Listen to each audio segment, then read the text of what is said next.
So, me with my trumpet playing career, there's been several times where I've just thought, that's it. I just can't get this. I quit.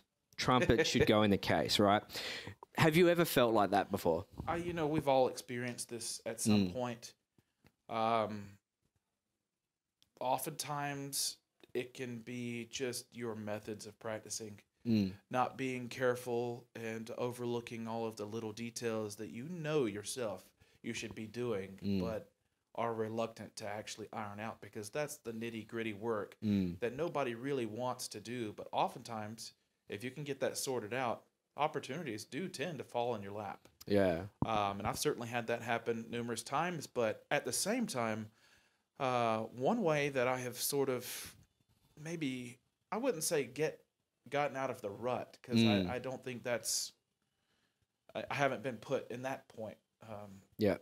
But talking about the job markets and what we have to do as trumpet players, when I was mentioning earlier that I was, purely orchestrally focused, that allowed me to win my position that I have with Knoxville Symphony. However, I didn't really know what the requirements are in the job. In America, I'm sure it's probably the same here. We are doing so much more outside of the standard orchestral literature. Yeah. We're doing new compositions with the orchestra, very avant-garde stuff. Not always, but sometimes. Yep. We're doing lots of film music. Yep.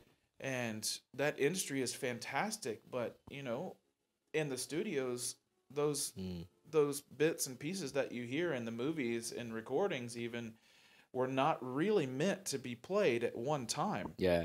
So the physical nature of sitting and playing down an entire Star Wars movie, for example, it's very taxing. It's very taxing. It's much harder than what the guys actually had to do in the studio. But also very similar, because you get one time to do it and that's it. Yeah. Otherwise, it costs you money. Yeah. So outside of that, we've had to do a lot of jazz tunes in the orchestra. I mean, I've improvised in the orchestra more times than I think I ever did in a big band. Yeah, right. And so I try to talk about how important it is to be a well-rounded trumpet player. And finding the curiosity in all other styles of music, because the reality is, when you're young, you have absolutely no idea what you're going to be doing for a career.